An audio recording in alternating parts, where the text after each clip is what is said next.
Hello back, Hello everyone. and welcome back to the Birtel Craft Beer channel, where we talk about our brewery stories and the beers. Yeah. And today we want to dive a little bit deeper into IPAs. Sounds good. Yeah, IPAs. What I get a lot from customers is that this is a new beer style. Yeah, well that's definitely not true. Yeah, and this is where the stuff begins.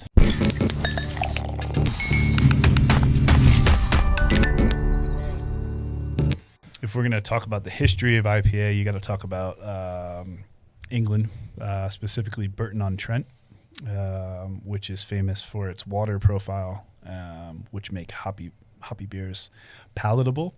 The term IPA, there is some contention about the specifics and the history, but essentially hops are a preservative. They combat fungal and microbial growth, which are notorious for spoiling beer. So hops were introduced since the dawning of modern beer brewing, partially for this reason and also partially because of their aroma and flavor. What set IPA apart was back in the colonial era, the mid 1800s, the British soldiers that lived all over the world, because the sun never set on the British Empire, basically wanted a sip of home. Most of the beer styles at the time were milds, stouts, tended to focus a lot on roasted barley and darker beers with relatively low alcohol. But also pale ales, no? Yeah, Did they come later? Yeah, pale ales, but not a pale ale that we would recognize today. Much more in the mild category, and essentially the two main natural preservatives of beer, besides the CO2 it produces, is the alcohol content and the hop content. Those help the beer from going sour or spoiling in other ways. And so somebody got the bright idea because this is back before stainless steel or any metal containers were used to transport beers. There were no kegs. Everything was in a wooden barrel. Those wooden barrels, as they heat and contract, they allow oxygen in, which is not great for beer stability. So what these guys sort of figured out is the stronger you made the beer, the higher in alcohol, and the more hops you added to the beer, The more fun. Yeah, the more stable it was going to be. And India Pale Ale is a reference to the fact that these beers were being shipped all the way to the kind of South Pacific regions, or the Near East.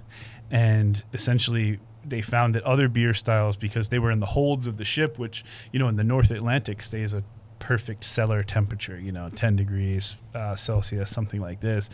But as you get further south, the water temperature is so warm, the air temperature is so warm that these beers were spoiling really quickly.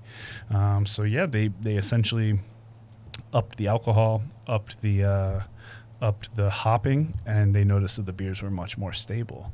And an interesting thing too is similar to absinthe or gin and tonic, which had the returning colonial soldiers had developed a taste for these beers, and so at that point the domestic market started to kind of create more hop centric focused beers. Were the IPAs drunk in IPA? In We haven't even started drinking. Oh yeah. I would say let's do a small break here. Yeah. So I go for the double IPA. I'm thirsty. I think I'm gonna go for the rye. Yeah. No, was the your question? Sorry. Yeah. So the English people, they shipped the IPA to India. Yeah, I mean they shipped it in a lot of ways. It just became a more stable method. Give me a second. I'm thirsty. Santé. So you can't quote me on a lot of the history. That's not. I'm not a beer historian. There are some really fascinating articles and books out there about the history, and there's some contention as to exactly how these things developed. There was already a domestic market. Everyone knows Bass Pale Ale, Burton-on-Trent. There were pale ale styles already, but sort of out of necessity and out of evolving palates, the IPA style became known. Yeah.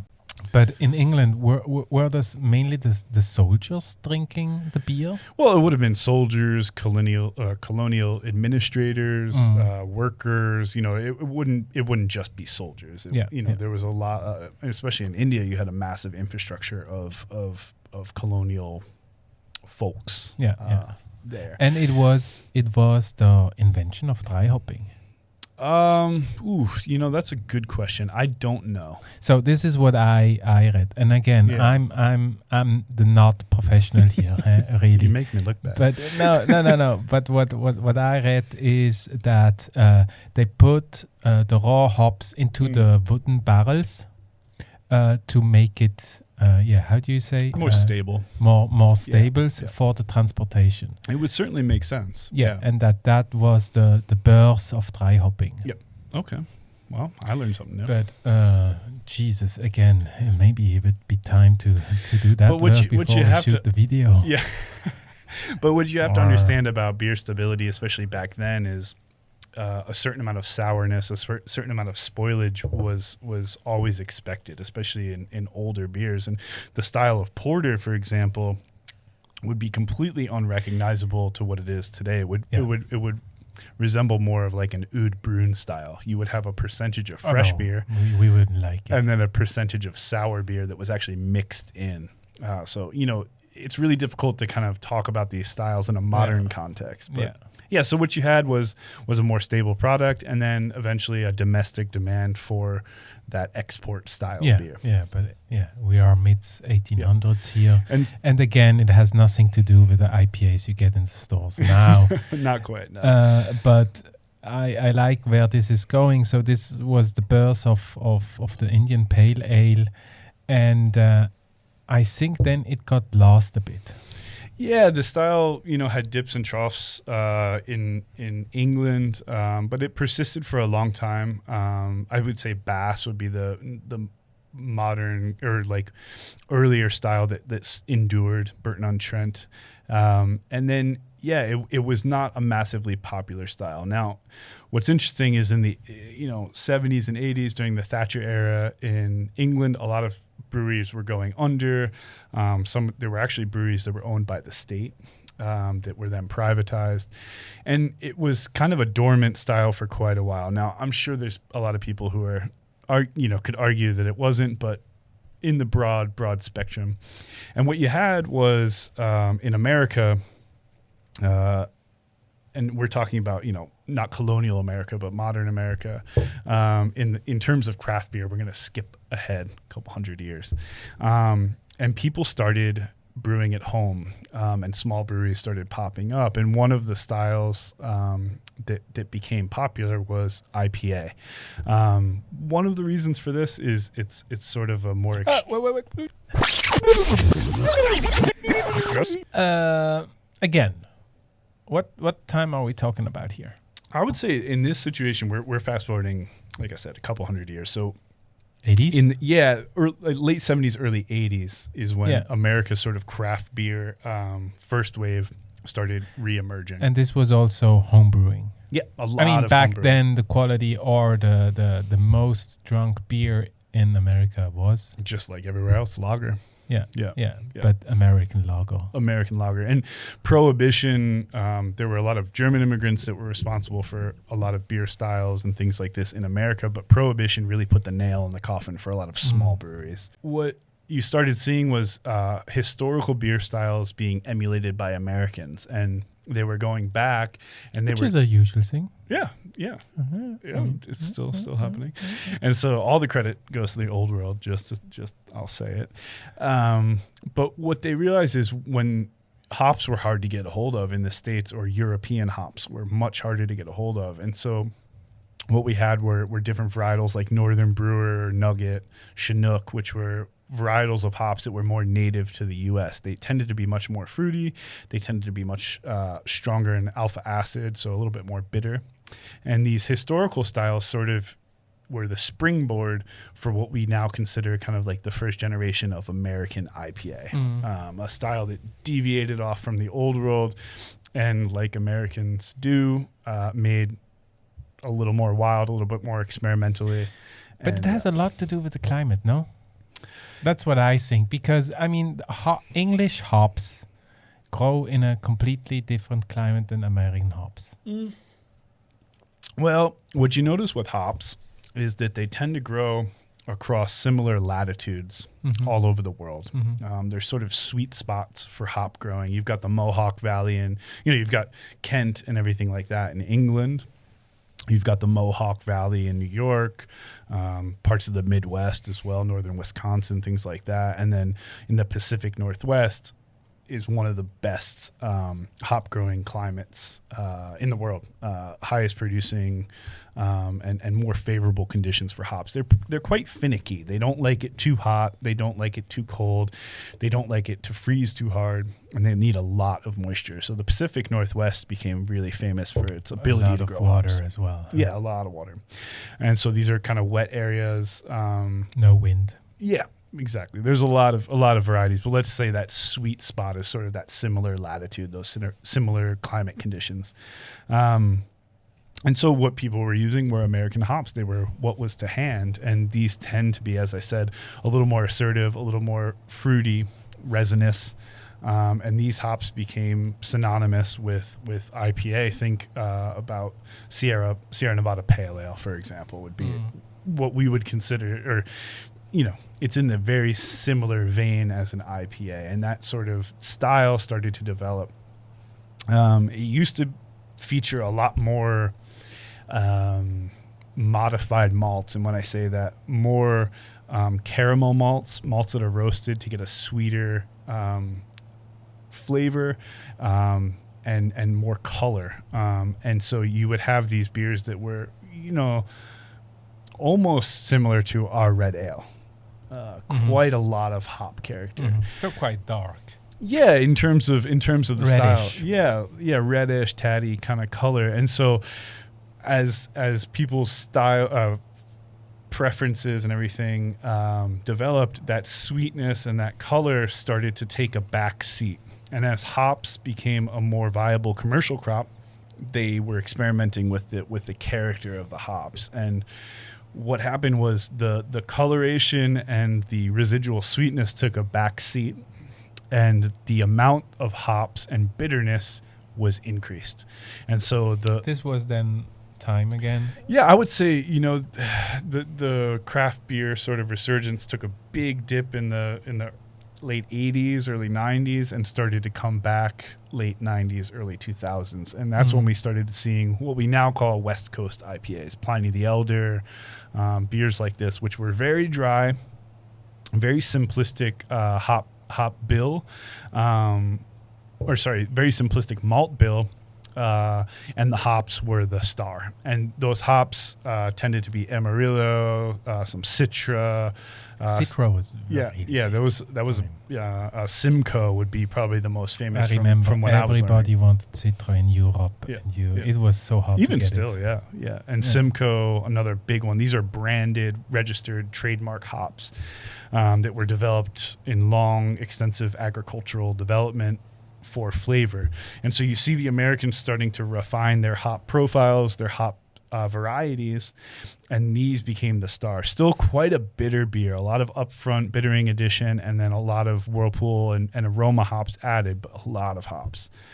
Yeah, that was sort of when I started brewing West Coast IPA, was sort of the epitome of a nice, clean, dry, bitter IPA. At the same time, can I say that Australia and New Zealand had that trend as well? Because there are also really a lot of really nice Australian and New Zealand hops. Especially New Zealand hops are fantastic. Nelson Amazing. Sauvin and hops like this. Yeah. So I'm talking in very, very broad strokes here. This is of course. I mean, it's a video, Mitch, it's not a school. Mitch Steele, very famous American brewer. He brewed for Stone for years and years. He's written an entire book on this entire history, which is a great read if you're a beer nerd. I highly recommend it. I think it's called IPA, and you can dive deep. But yeah, in sort of the turn of the century. It's so cool that I get to say that. Right around the turn of the century, this style was dominating all over America and starting to kind of inspire some European new wave craft brewers.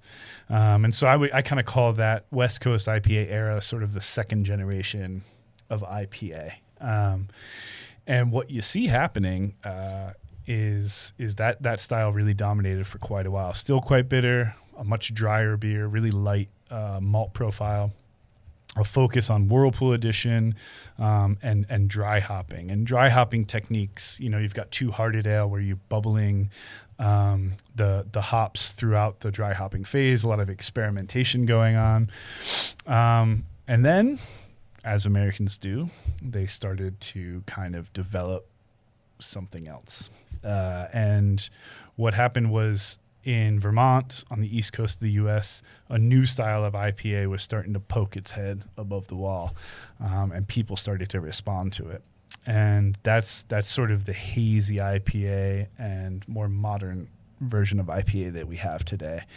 They focused, instead of on a really light, crisp malt profile, they started using adjuncts, which is most notably, I would say. This is what we're talking about. Yeah, absolutely. Most notably, oats. And oats have been used in brewing for hundreds of years, but typically in dark styles like stouts, porters. And the reason for that is they give it a big, chewy flavor. They're quite tricky to brew with, but they give it a big, chewy flavor. And they also give a lot of protein, which is not a problem in dark beers because you can't see it. It actually makes it darker. But in lighter beers, you would not have preferred to have a beer that you couldn't see through. For years and years, clear beer was the goal for brewers. You didn't want chill haze. You wanted it to look nice and clear. And these guys kind of said, forget that. I want that mouthfeel. And with that protein, it also helps to suspend hop volatiles and components into the beer and hold on to them. And so you started to see these unitank brewers that were using a lot of oats. And they were saying, it used to almost be a toughness competition, like how bitter is your IPA? That second generation, it had to be bitter. It had to be biting. And these guys said, no, I want something that's a little more palatable, a little sweeter, and less bitterness, but I still want that hop flavor. And that's where we sort of have been developing the past, I'm getting old, 10, 12, 15 years. These beers are heavier on the malt bill, but still very light in color, but heavier high protein adjuncts like spelt, wheat, or oats. Chewier. And instead of a generous bittering addition, these beers were dosed almost exclusively at the end of the boil. And people started actually cooling their whirlpool, cooling the wort, lower than that post-boil temperature to get the exact spot where you were extracting the most sweetness and the most aroma from your whirlpool hops. And then, of course, what you have is an already heavily dry hop beer became even more heavily dry hopped. And people used to talk about IBUs, how international bittering units, how bitter was the IPA. And now people talk about how many grams per liter or pounds per barrel, if you're American, how many grams per liter of hops are you using in your dry hop? And these became showcases for the dry hopping process. And that's sort of where we are today. You also see the adjunct of lactose and things like that to give the beer more residual sweetness, which is interesting because I think a lot of people really prefer that, especially non-beer drinkers. They want a little bit more sweetness without that sort of caramel malty character. Yeah. And you see that quite a lot with these beers. So it's not beloved. How do you say? It's not something especially other brewers and brewery like to see when you add lactose. But we do that on the double IPA. We do. And I also think it makes it more stable. I don't know if I'm right. Yeah, but we've noticed that. I've noticed because I drink it a lot, and even this one is more than 3 months old. Yeah, and it's still very, very bold. It's still very mouthfully. Yeah. Whatsoever. I always ask myself, especially when I see European breweries doing double IPAs, how they get this sweetness. Mm-hmm. And I think there are workarounds. Yeah, you really there are. also need the infrastructure to do it. Yeah. Yeast is really important. But if you want residual sweetness, the reason that lactose, sometimes maltose as well, though maltose is not as sweet, the reason that lactose specifically is so popular is because ale yeast cannot ferment lactose. It's a component sugar that the yeast cannot metabolize, and so sugar is what the yeast eats, and it's hard to stop. It's hard to stop the yeast from finishing its dinner. And so when you add lactose, the sweetness stays. It's a milk-based sugar, but it does not taste milky. But it leaves that residual kind of almost like a bakery sweetness. It's not a cloying sweetness. It's almost a bakery sweetness. And that plays really well with massive amounts of. But also something really interesting, I think, to talk quickly about it is, so the IPA was born in America through India. Well, in Britain, originally, In what did I say? America. No, in England. Yeah.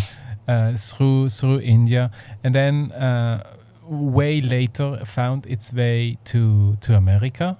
Yeah. Where the Americans, as they like to do, is to do a reinterpretation of European or also Asian cultures. I think this was the reborn of the IPA as we know it today, and it came back to Europe, and the first wave that came here was not really good accepted. I really remember that wave. I mean, this was the wave coming also here to America, and especially in Germany.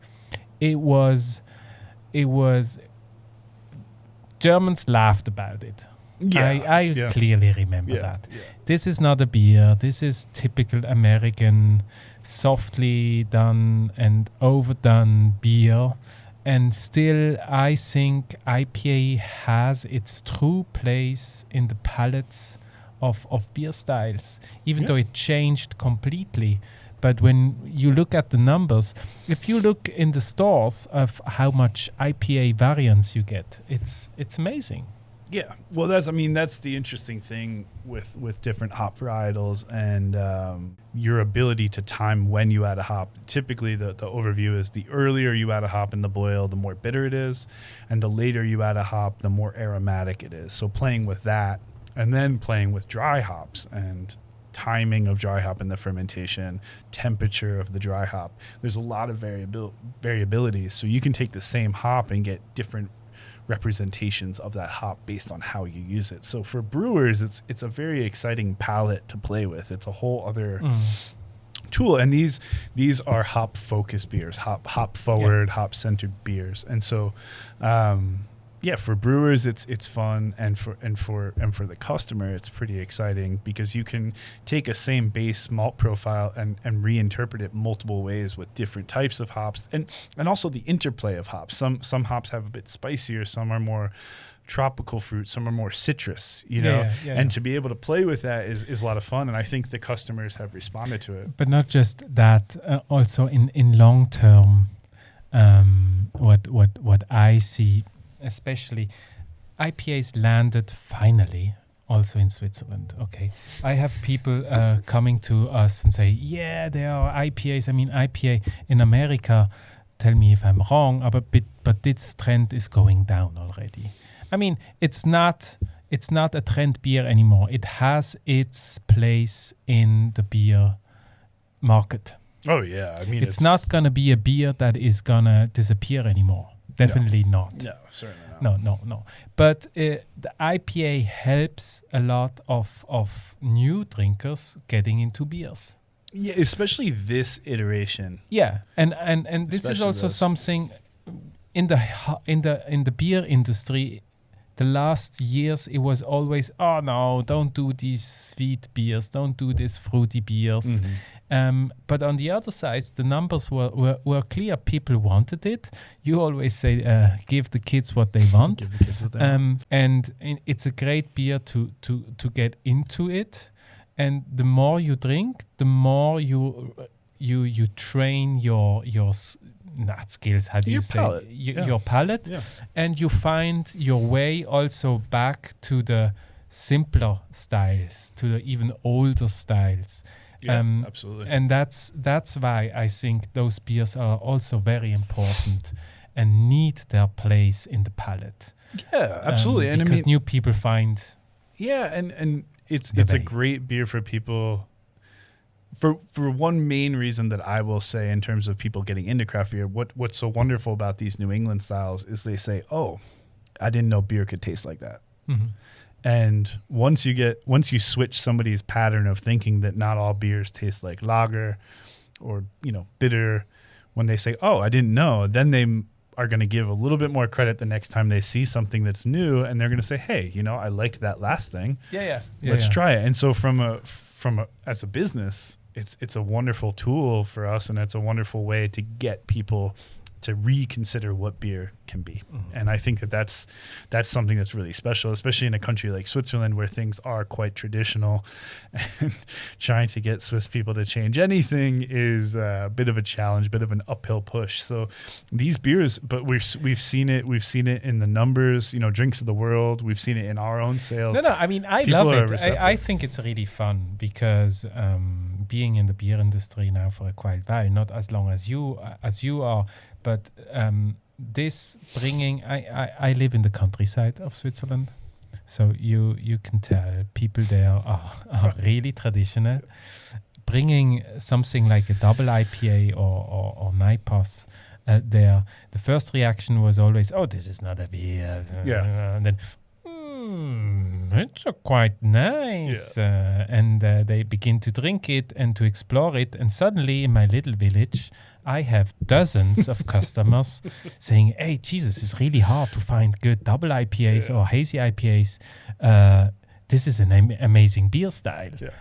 And people are like, "I don't like beer, but I like this." And it's like, well, then you like beer. It's and then, but also me finding back the way to the more simpler style is a very important and interesting process to go through. That's also why I love these beers, because actually it's a great door to enter the beer world. 100%. But for me, it was just important to tell you guys, especially here in Switzerland, it's not an old beer style. It's reinterpreted. Yeah. You cannot compare an IPA with the IPAs 200 years ago. It would be fun. Mm-hmm. I know there's in England there's a brewery trying to do that. I actually sat with a beer historian. Yeah. And Martin Cornell is his name. And I asked him, I was like, "Are there any styles of beer now that would taste like an IPA tasted 200 years ago?" And he told me Orval. If you guys know the Trappist brewery, Orval. All right. Belgian beer. Oh, yeah, made by monks. That's good. They intentionally add a small dosage of Brettanomyces, which is a wild yeast, to the end during bottling. And a lot of mice shit in it. Cleanliness is godliness. Yeah. No, but they do add some wild yeast to the end for the cellaring to keep the beer stable. And what he told me, and it as a Belgian beer goes, as an old school style, it is quite hoppy. It's up there in IBUs. Like, I can't quote what. It's one of my favorite beers. And he said, if you want to taste what a pale ale or IPA would have tasted like a couple hundred years ago, your best representation is Orval. So if anyone out there is curious, that's a beer you can get in a lot of places. Now I have a question. How does he know? Well, he's looking at the recipe profiles. He's looking at the materials that they had on hand. He's also looking at how the beers would have aged in oak and the handling and the conditions. And so, I mean, this guy has made a career of studying the history of beer. And I would trust him. I mean, I don't think it's a one-for-one representation, but it's certainly an interesting little thing to do. And the last time I drank an Orval, I thought about that. This is, and it's already a very old style itself, but it is a Belgian pale ale. It's not a triple. It's a very unique beer, but it was interesting to think about that beer as a piece of history. So that was kind of fun. Anyway, beer has a long history. Yeah, you could say that. I think ancient Sumeria, Egypt. Yeah. We're talking 10,000 years. Couple of thousand years ago. But yeah, again, we're not historians, and you're going to find a lot of videos about that topic. Yep. But yeah, I think this was pretty interesting. Oh, yeah, absolutely. I mean, anything about beers. IPAs is one of my favorite beer styles. Thank you so much for all this knowledge from your side. Again. Oh, thanks for letting me rant. And if you guys have any questions, please leave a comment, because it helps us kind of steer what the heck it is we're doing here. Yeah. And if you subscribe, we'll love you forever. Absolutely. Yeah. If you have questions, just comment below, and we let you know. See you soon for the next video. Yeah. Thank you so much. Salut zusammen, and have a nice day. Cheers, guys. Ciao. Bye. Cheers. Oh, you're done.